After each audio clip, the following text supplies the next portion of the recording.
Picture the scene. You're playing a game of balloons because you really enjoy insanity. You realise you need to get camo detection for the next round, so you place down a monkey village, and bam, you've become a woke, gay, commie liberal. You didn't ask for this. You didn't choose this. Yet there it is. That's right, the game about monkeys cleansing the lands of balloons has been branded woke. Oh no. Anyway. If you've ever had this happen to you, then you're not alone. Every day, one Asmongold discovers a lack of boobs in his game. So why are Harley Quinn's boobs so small? Who thought of this? So how do we solve this problem? Let's do some smart fella shit by looking for the answer in science. About a century ago, the cat guy Schrödinger came up with the wave function to help us better understand matter. So let's make our own version so that we can understand what's the matter with games these days. Let's call it the woke function. But to be able to determine the variables, we need to find out what actually makes a game woke. Luckily, we have a list of woke games made by someone with way too much free time to help us out. So here is the Steam list for all the potentially woke games. The Woke Content Detector.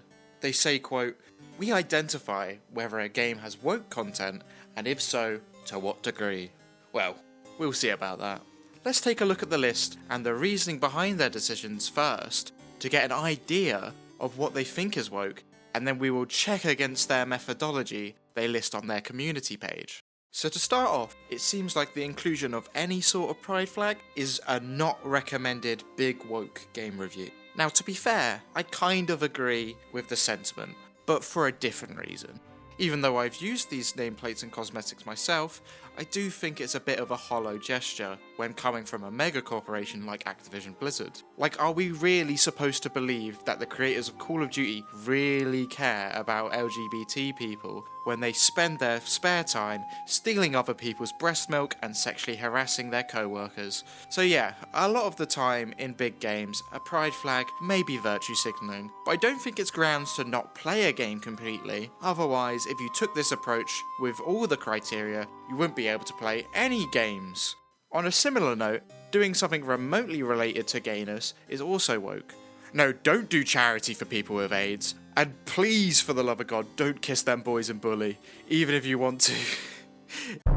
Even if you want to get all the achievements, it is woke and gay. Oh, jeezy pips, man. So I think pride flags and being at least gay adjacent is on our list.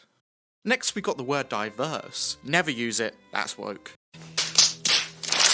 You know Assassin's Creed, the game where you're a guy who kills people? Don't play it, it's woke. Now these ones are really ridiculous. It feels like they haven't played the game, or are at least incredibly disingenuous. You can't tell me these 4 games are woke because when you boot them up it says diverse. Like, come on. Some of the other AC games come with ridiculous explanations, like how is being anti-slavery woke, or how did AC3 have forced diversity? Did it include Native Americans? How woke? To be fair, the intro to that game is way too long and boring, I wouldn't recommend it either. Syndicate is pro-DEI apparently, Evie Fry was way too cool, so that must hurt their feelings. And also, they include some stuff they sourced from Tumblr rather than playing the game. So let's add the word diverse and a couple other things to the list and keep searching for more. Women, you can't be one. Female assassin in 16th century China? I never saw one. Women soldiers? Women don't use guns. And don't you dare let women fight in my LEGO games. Ignore the fact that they're based on films that you'd be laughed at if you called them woke. So yeah, women fighting is not allowed and woke.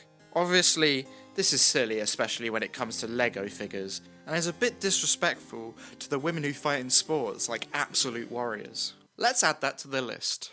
This next review is quite funny, as it's running with the assumption that the UK is not a complete shithole post-Brexit. But whatever, it does bring up another point which is a common criteria for their list, which is the absence of gendered options in character creation and the use of body types. Terraria, Tekken, Palworld, Street Fighter, Wolong and Elden Ring, all these games are not recommended because of this. And it just seems like such a little thing that won't affect the gameplay at all. And if it makes you mad, grow up. Fucking pronouns! Anyways, let's add body type to the list. In a similar way to women, you can't be black, especially a black woman. That's like woke squared. The reasoning they give here is also dumb. Apparently, Battlefield 1 has historically inaccurate POC soldiers. This is probably because in the intro level, you play as a black man, which is literally explained by the codex entry on the Black Battalions, so not historically inaccurate. Apart from that, all the other missions involve white characters, and one mission with an Arab woman in it. The funniest review of this kind has to be for Spider-Man Miles Morales, where they complain that Miles overshadows Peter Parker. His name is in the title. What do you want them to do? Make him a side character? That's like complaining an Iron Man game isn't about War Machine. Like, what?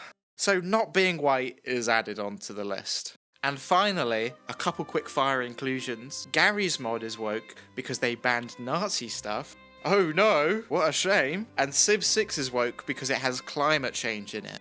A thing that is real and has always existed. I wonder what they'll rate Civ 7. Now that we've got our list of woke things, I think it's worth pointing out a major issue with their games list. That being what I would call stat padding.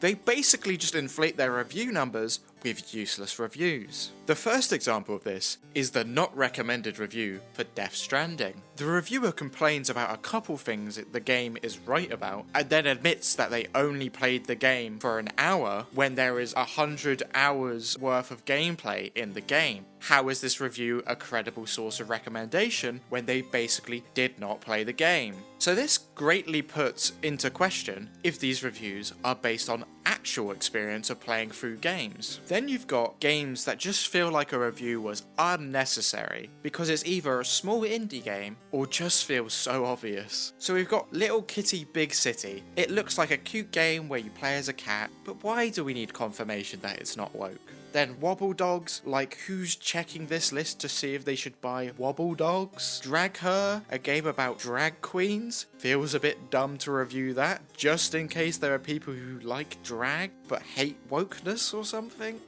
And then all the Bejeweled games and Peggle. Who is playing those games in big 2025? There is no way a match-free game I played in the early 2000s requires a review on whether it's woke. The most egregious examples of stat padding, though, is when they have quite clearly keyword searched on the Steam store to give more woke not recommended views. Yes, this is purely speculation, but just look at these yourself. So you've got Gay World, Your Royal Gayness, A Gay Story About Gay Love, and Yearning, A Gay Story. These reviews are obviously useless because, duh, it says gay in the title. Who is this review for? Anti-woke people who are unable to see the word gay?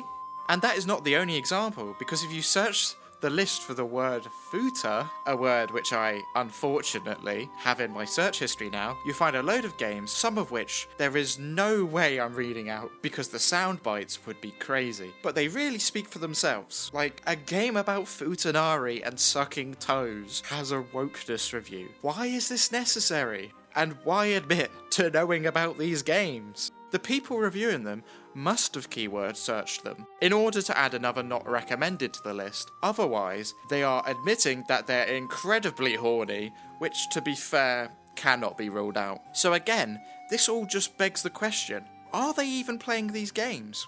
So looking at their official criteria, it seems like we were pretty spot on, but just missing a few extras. Funnily enough, the list of criteria gives a pretty good description of who makes these reviews. Just reverse each bullet point to get a straight white, climate change denying, pro-capitalist, anti-abortion, anti-nonce, nationalist, anti-transhumanist, Republican, pro-human, pro-colonialism, pro-family, pro-gun, pro-free speech man. Or just some bloke. You choose. The thing is, there are multiple games on this list that follow these criteria and are rated as not woke. So this gives credence to that they either didn't play the games, are ignorant, or are intellectually dishonest. An easy example of this is the anti-capitalism point. By their methodology, if a game is anti-capitalist, surely it would be given the not recommended big woke rating, right? Well, you'd be mistaken, and here's multiple examples of this occurrence.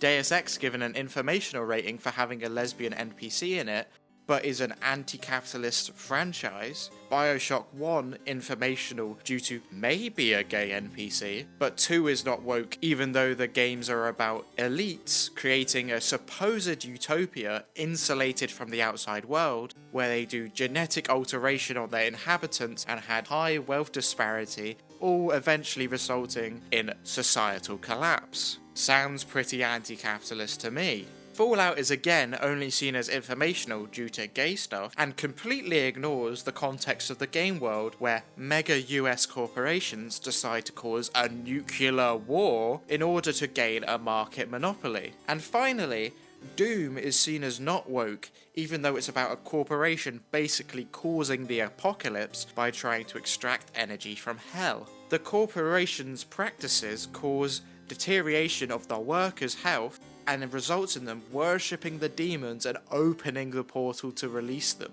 Not exactly a pro-capitalist message. So if their methodology is not sound, then does it really matter if they say a game is woke? So if we look at this website called the DEI Watchdog, we can see the effect of wokeness on how good a game supposedly is. They give it a DEI rating out of 10 and a game rating out of 5. Let's scroll through a bit and see if we see much of a theme. Okay, so there's a DEI rating of 9 with a perfect score, a few more high scores for woke games. Honestly, never heard of any of these games, but whatever. Some non-woke games with kinda mid scores, one with a good score. 1,000 recommendations for this game, that's definitely a self-report. Like, who's admitting to playing this? There's no plausible deniability with that title. Yo, that's mad. I can't show this in the video. Anyways, if we look at a few more, it really seems like the DEI rating has little to no correlation with how well the game is rated. And that makes sense. Like, just look at games that have won Game of the Year, or is known as great games. Baldur's Gate and Elden Ring, both Game of the Year, both on the woke list. And Battlefield 1 was on the list, but was literally one of the best AAA shooters of the last decade. I think by now it's clear to see that a game being called woke or not doesn't really matter. So what is actually the problem? Well, if we go back to the example of Battlefield, I know I brought it up a lot this video, but bear with me. Battlefield 1 was an amazing game, still played to this day almost a decade later. But when Battlefield 2042 was released, they removed what made the game unique to make it into hero shooter slot, jumped on other trends as well, and it was a buggy unfinished mess of a game in which hovercrafts could drive up the side of skyscrapers. The contrast in the two is crazy. And this happens a lot with big games now. They aren't being given enough time to be developed and end up coming out as an unfinished mess, all because profit and appeasing shareholders is way more important to these companies than actually making a good game. That's why smaller indie games generally turn out better, because their main focus is making a good game for their audience, not scamming them out of their money. So yeah, stop buying crap games by big companies that work their employees into the ground and lay off their game designers so they can make more profit, and support those who actually make good games, and maybe one day EA will stop releasing the same, slightly worse FIFA game every year. And that's all I have for this video. I hope you enjoyed. Like and subscribe if you did, and let me know what your favourite supposedly woke game is. Come join my Twitch streams or find me on Twitter and Blue Sky. This has been a dose of Danjay, and I'll see you in the next one.